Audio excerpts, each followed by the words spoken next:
Hi, welcome back to my channel. Like always, thank you so much for all your support and all your love and comments. If this is the first time you're watching my video, can I request you to please hit the subscribe button and the bell icon so that you can get to see all my latest videos on ACCA and everything ACCA. Now, what am I talking today? Uh, Probably not something which is going to be easy, but how can you pass your ACCA exams in the first attempt? Now, having taught ACCA for almost a decade, I can tell you that not one, not 10%, but a huge chunk of students are able to pass ACCA exams in their first attempt, right? So do not just be be okay if you keep failing, right? So while failure is okay, and I have made a video on how do you handle failures, and if someone failed the exam, I would urge you to look at that video so that you know what needs to be done. However, ACC is very doable, and I've always maintained that, right? It's not easy, right? It is doable because you're focusing on one paper. By putting all the energies in one paper, I don't see why you cannot crack the exams, right? So therefore, it is not unachievable target. That is the reason why I'm telling you all of this. Now, how do you go about passing the exam in the first attempt? I use three P's. Okay, what do we do? We plan, we practice, and we promise. Right now, you may be thinking, this is something very weird, and I'll tell you what do I mean.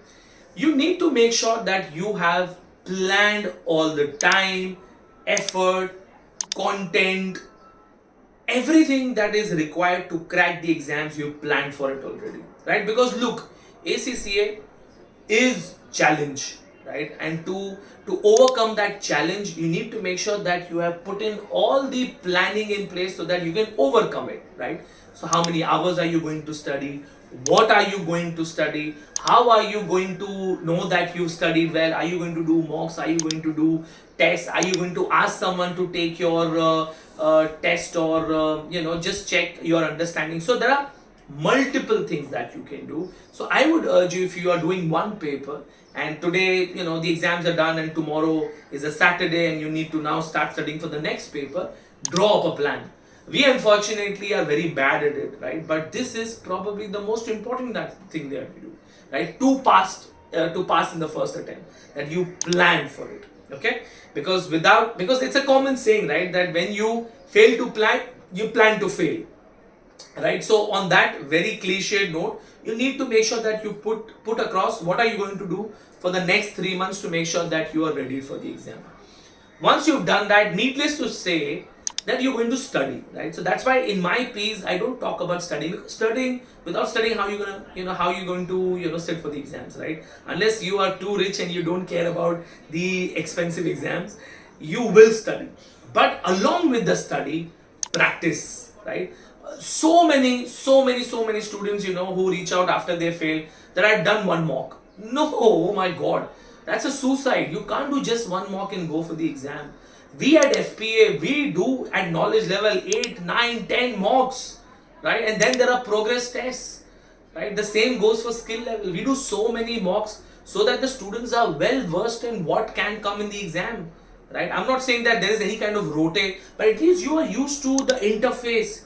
You're used to what kind of questions that are going to come, right? You're better prepared. Your anxiety levels are a lot lesser, right? That is what we want to make sure that students don't get, right? When you sit in the exam, getting nervous, getting anxious is very normal. But if you've done that 10 times, you've seen the platform 10 times, it looks like a more level playing field, right? Do you ever get anxious entering your home? No, because that's your place. You enter your house every day and you know who all are there in the house, right? You don't feel nervous like you would feel nervous going to someone else's place for the first time. That is exactly what a CBA platform is.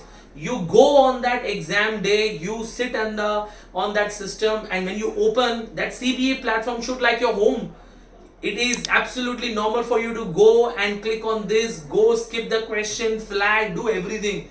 Like, you know how to use it. So practice as much as possible. Don't go for, I've done 2 mocks and I think I'm feeling better now. No, because you are going to waste your money if you just think that 1 or 2 marks is fine, right? I may be wrong, but look, I am very, very pro students putting in as much time on the CBE platform. So please do that, right? And the last thing, right, which you may think this is funny, right? But you need to make a promise, right? You need to make a promise to yourself that you're gonna pass this exam, right? I was listening to this really lovely lady. This is a podcast that I was listening to. Her name is Dr. Cuddly. She's a body language expert, and she says in a podcast, right, that you have to tell your brain how to act, how to react, what you want to do. Because a lot of times our body language is saying something, our brains is saying something. You have to tell that I am studying, Mr. Brain. Now you have to help me stay focused, right? And I am, and we are together going to crack the exam.